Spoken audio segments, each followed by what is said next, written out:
बिस्मिल्लाहिर्रहमानिर्रहीम। अस्सलाम वालेकुम दोस्तों, आज नेशनल कोऑर्डिनेशन कमेटी का इजलास वज़ीर तालीम शफ़क़त महमूद की ज़ेर सदारत हो रहा है, जिसमें आने वाले दिनों के लिए कोरोना की वजह से जो मज़ीद फ़ैसले हैं किए जाने का इम्कान है। इससे पहले आप हमारे इस चैनल फैक्ट्स प्लस टीवी को सब्सक्राइब कर लें और साथ लगे घंटी के निशान को ज़रूर दबाएं, ताकि आपको हमारी आने वाली तमाम वीडियोज़ के नोटिफिकेशन मिलते रहें।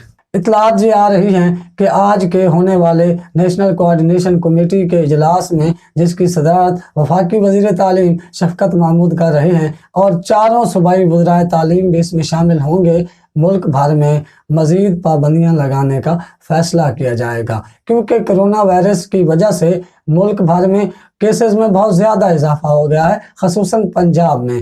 इसलिए इम्कान ये ज़ाहिर किया जा रहा है कि आने वाले दिनों में लॉकडाउन को 1 माह के लिए किया जा सकता है। इसके अलावा ये भी इम्कान ज़ाहिर किया जा रहा है कि मुल्क भर में ईद तक के लिए तमाम तालीमी इदारों को बंद कर दिया जाएगा।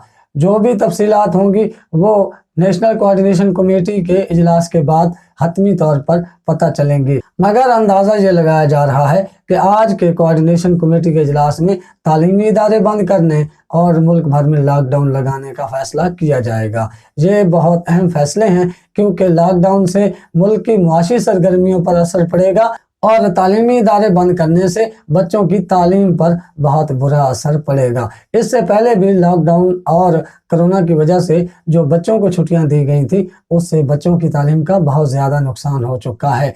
ईद तक के लिए अगर मज़ीद तालीमी इदारे बंद हो गए तो और ज़्यादा नुकसान का ख़दशा मौजूद है। अब तक के लिए इतना ही। आप अपने घर वालों और दोस्तों का ख्याल रखिएगा, इस चैनल का भी। अल्लाह हाफिज़।